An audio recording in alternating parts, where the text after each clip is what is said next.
Hello, everybody. I'm Alexy Khrabrov, the Chief Scientist at Nitro, and we have a Nitro Tech Talk series. And as a part of today's Tech Talk, we had a guest, Oleg Rogynskyy, who is the CEO of Semantria, a Lexalytics company. And Oleg works in the NLP field. That actually connects to the SF Text meetup which I run and Text by the Bay conference. So we met in the context of Text by the Bay. And Oleg runs successful business in the space. And it's always great to see where NLP is applied, what are the market forces driving it. So I welcome Oleg. It's great to have here. Can you tell us a little bit about Semantria and Lexalytics and what you've done there? Well, I'll take a step back. My experience with NLP goes a little bit further than that. I was one of the early employees at a startup called Einstein Technologies, which was out of Montreal in 2007, which we sold successfully to OpenText Corporation in 2010. After that, I joined Lexalytics, which is probably the last standing independent kind of commercial NLP engine out there. And in 2011, I spun Semantria out of Lexalytics. So I used their NLP engine, which is kind of similar to Stanford NLP in many ways, but it's not open source. And there has been a lot of kind of private heavy-duty R&D put into it over the years. I spun Semantria out of it to build a cloud solution out of it. And so that has been really successful. Semantria right now is probably the largest cloud NLP solution by the amount of data processed daily. So that was going well, and in 2014 I sold Semantria back to Lexalytics. Wow, that's a great trajectory. Yeah. So what motivated you to get into this space in the first place? Why NLP? Why text? Because there's a lot of it. Okay. There's too much text. Right. And so the initial step into NLP was with publishers. We realized that I was working with a bunch of publishers. In fact, my first job out of college, I was building a website for a publisher in Boston. And I realized there is so much content, it's just impossible to manage it all. So Einstein Technologies was around managing content for publishers. Then I came to Lexalytics on a premise that just classification is not enough. There has to be other dimensions to text. And so Lexalytics' core tech is sentiment analysis, where with sentiment, we start adding colors to a black and white picture of text. That was going well, and now we are getting into forays of intent analysis, intent classification, kind of more automated ways to classify and cluster content, more advanced entity extraction across languages, across domains, as well as contextual understanding of there's a difference between a patient in an ER room and a patient person who is really nice to you. That's right. That's right. So those are the challenges that we run across every day. And the funniest thing, if you go to a business user, the sentiment on the street is sentiment analysis doesn't work. And it doesn't work because there is no contextual understanding. So you have to actually bring it back to context in order to apply it to real life business problems. Yes. You know, I must say everything you said, it just sounds like music to my ears, because this is exactly the kind of problems that we need to solve at Nitro for large-scale document understanding, right? And it's very interesting how you talk about intent, because Text by the Bay, it's about all kinds of text. And you start with the publishers, it's a part of the text pipeline. You cannot just do NLP, because if you do it at scale, you put it in a web scale harness. You need to know how you process all this text, right? And intent is like kind of AI, because it's behind this little string of text. We eventually want to discern the intent, right? This is what Google does. You know, you search for OAK BOS and gives you a ticket from Auckland to Boston, right? So like, what's the intent? So it's really fascinating to hear that you're thinking about this in the same terms, right? And the same series of tasks actually as kind of constitute this evolution of this pipeline. So maybe you can, since you're immersed in the business world and you deal with the customers, can you talk a little bit about what do you see in the market? Who are the users of these tools? So the biggest market share, the biggest interest in the market we see right now is coming from all kinds of listening tools. So I see the whole text analytics world kind of evolving from learning about what's in the text to understanding what's in the text to acting upon what was learned and understood from the text. So right now we're kind of in V1 of the whole NLP world, where everybody tries to listen, and we're getting to a very mature stage of listening applications. So we see large social media monitoring applications such as Sprinkler, Spreadfast, Hootsuite, etc., who are listening to billions. They're listening to full Twitter and Facebook firehose in real time and pulling out insights. Then we have news monitoring guys. So the ones who are looking at press releases, news, etc., guys like Trendkite. Actually, in this building upstairs, there is Meltwater, and so on and so on. So those are getting big. And we are seeing more and more people looking into what's inside the enterprise. So people analyzing emails, documents like what you guys are doing for different purposes, from litigation, which is e-discovery space, to document management, where you guys play, to kind of employee satisfaction, and so on and so on. So basically, you just mentioned, like, there is a significant number of different players who need to understand text.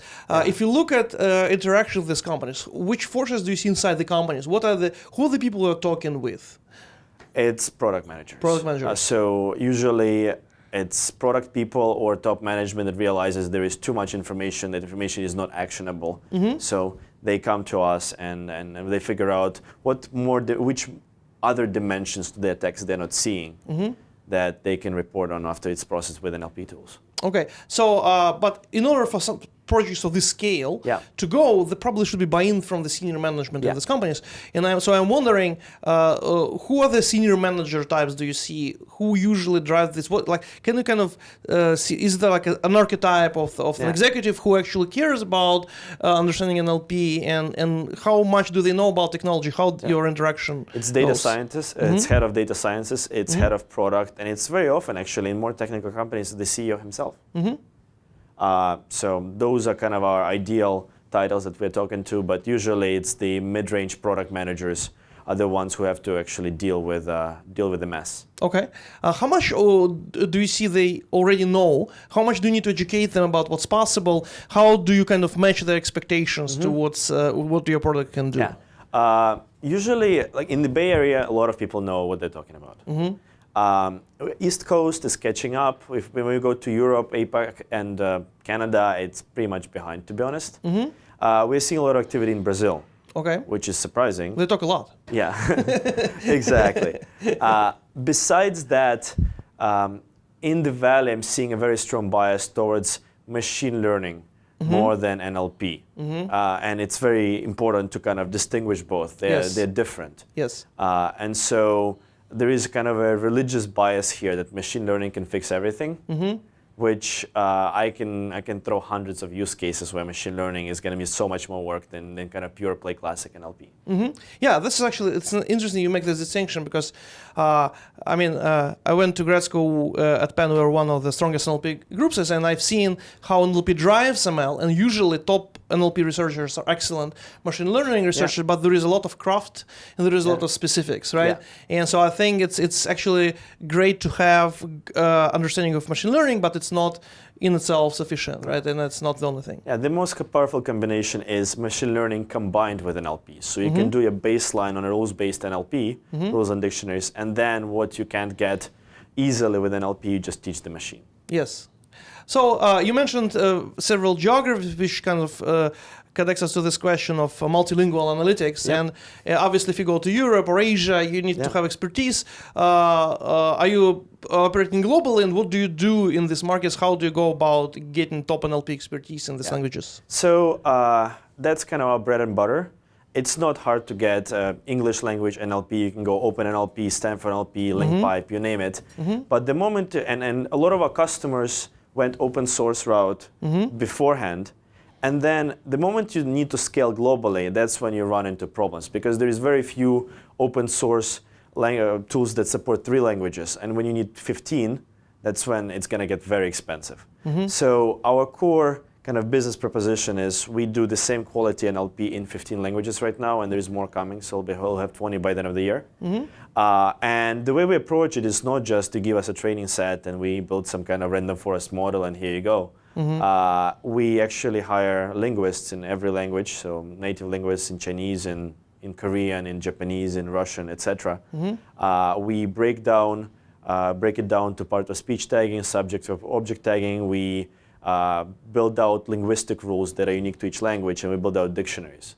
So kind of the core, the basement of the NLP part is done by professionals trained to do this, and then we obviously hire a whole bunch of contractors in each respective geography to enrich dictionaries to kind of critical mass size. Yes, I've noticed actually dictionaries approach works well in streaming context. We had a recent talk at Lithium, which was also upstairs, and they process Twitter fireholes essentially. And they found used to be our customer. Oh, cool. Yeah. Yeah, and so that really works, for instance, much faster than Stanford NER, right? Because you need to do it in a fraction of a second. Yeah. So a lot of times investment in this carefully curated dictionaries pays off for streaming analytics. Exactly. So is your platform closed source? How does the model work? And also you mentioned it's a cloud solution. How do customers push data into it, and does it? It's a simple REST API. We've seen people integrate in 10 minutes. So you batch in your JSON with content. We give you back. So you go and pick up the same JSON with content and enrich data. About 100 different fields we output for every tweet or document is sent to us. It is closed source. However, we do publish a lot of our research in the open source community. We share a lot of kind of foreign language research where we find things. For example, it's really hard to do sentiment in Japanese. It's inferred. Yes. We found a way. Interesting. Same thing in Chinese. People say our Chinese is better than our English. Not to say that our English sucks. I hope not. But again, same thing. We published a whole bunch of information about how to break kanji into structural pieces and work with it using a regular part of speech tagger and so on, the whole stack on top of it. Oh, this is great. I mean, I understand like that's a valid business model. Not everything can be open source, especially if you involve a lot of contractors who create these dictionaries. It's your intellectual property. However, a lot of people have their own specialized needs and they have developers. So is there a way for people to kind of help in creating these dictionaries? Is there a model? How do you see this kind of setups where you have developers, you have some folks who would want to extend your platform? Yeah, so there is 3 ways of doing it. I mean, obviously there is the old school professional services, which is there. Second one is a lot of our customers come to us and say, hey, look, I have a very specific data domain where nothing else works. Yes. Can you help us? Like drug detection, or I don't know, we work with the Detroit Crime Commission. Their domain was all the drug dealing slang, that kind of stuff. So we actually take the data set and we put our linguists on it. We figure out what are the kind of key cornerstone pieces in the data set. And the third model, which we have with several companies abroad, in particular in Singapore and Denmark, etc., is people who want to build languages that we don't support yet. So our partner in Singapore went out and built, using our SDK and our guidelines, our support for Malay, Indonesian, and Bahasa and Singlish. So Singlish is Chinese mix of English, which is used in Singapore. And so we have a partner network that extends our language capabilities. Interesting. I think that's a good model. It certainly sounds like a interesting way to augment your global reach. So I heard from some people, sarcasm is a very hard problem, right? And I heard an interesting opinion that it's very hard for machines to understand sarcasm, and it's easy for humans because we actually hear it. We hear the sarcastic tone of voice. So some people think that it's not enough like to see the smileys and things like that, or sometimes they're not there. What do you think about that idea that you need to, in order to understand sarcasm, you need to recreate the sound of the phrase, and you have to bring in kind of speech and voice to fully understand, or are you able to do like a lot of it with just string representation of the text? Well, if sarcasm was done via voice, then there would be no sarcasm in any of the books. So I don't agree with that. Sarcasm can be written. We've looked at sarcasm a lot. It is a difficult problem. We've built some technology that we haven't productized yet that can tell us there is a high likelihood of sarcasm here, but it's not strong enough, it's not actionable yet. I don't think anybody on the planet has cracked sarcasm yet. Yes. And the reason for that is that you need to have the whole baggage of knowledge. Unlike computer, you go through beginner school, middle school, high school, university, you learn the data, you learn what's true, because sarcasm is what's the definition of it? It's stating a not true fact as a true fact. So the machine needs to know what's true and what's not true to invert it. Yes. So the moment machines know as much as humans, then we can talk about creating or detecting sarcasm programmatically. So you're talking about Google Brain? I'm talking about some people like Watson, for example. Yes. And here's another question. How do smaller companies compete with players like Watson or Google? Because Google is basically building Google Brain, which is the semantic database. Yeah. And, you really need semantic understanding of a lot of text, but you probably need something like Google to fully understand. Especially, you need the world model, right? Not really. We do just fine. For example, we took a whole bunch of hardware from Amazon and we distilled all of Wikipedia into a large semantic net. Okay. It's a little bit different from what Google has because our stuff is curated. It's a smaller data set, but we know it's curated. Another example is a company that was bought yesterday by IBM called Alchemy API, one of our, I guess, now ex-competitors, that did similar stuff with a whole bunch of structured and unstructured data sets. So we take the same route. Thankfully, with the cloud computing, our costs are manageable to do that on the same level as Google and IBM are doing it. Okay, that's great to know. So it's obviously leveraging cloud computing and proper technologies to build world models. I think that's great that companies mid and small and mid-size can do that as well. That's fantastic to hear. Since we have a lot of startups in our community, and I'll kind of close with a few questions about the upcoming Text by the Bay conference, which we're recently connected about. So we're building this new community, right, where we'll have startups working in the space. We'll have some folks from larger companies like LinkedIn, Airbnb, who use this for analyzing their customer sentiment, right? We'll have nonprofits such as Wikipedia, who actually, they want to provide a service for everybody, and they're looking what folks are looking for, what kind of questions they're asking. And we'll have some academic researchers such as Stanford PhDs working in NLP and advancing the frontier. So the original premise was that we'll put together folks around open source, right? We'll have academics who produce this open source, and we'll have practitioners who deploy this open source. And on their side, they feed data and provide the feedback loop to the authors, right? So that's one of the use cases which we can observe at Nitro and other startups. I wonder, what would you like to see in this community? Where can you contribute? What do you want to learn? And what are your ideas around this community going forward? I would like to see, I'm biased, I come from business world. Yes. I would like to see more business crowd in it. Why? Because, for engineers, NLP is sexy and it's cool and it's awesome and it's fun. But when you come to a business meeting, when you start talking about NLP, you see a whole bunch of blank faces. So your average business user who is writing checks to fund NLP research is not as advanced in understanding how NLP works. So kind of Bay Area community should include business people who will be writing checks for the community to strive. Okay, this is a great, I think, addition to the set of things we're going to discuss, and we're happy to invite you to our conference to be the voice of the business community. We'll have some other CEOs and executives already, and hopefully we'll have a panel on the business applications and real-world NLP, and hopefully we'll hear some of your ideas there. Thank you. Looking forward to it. Likewise. Thanks.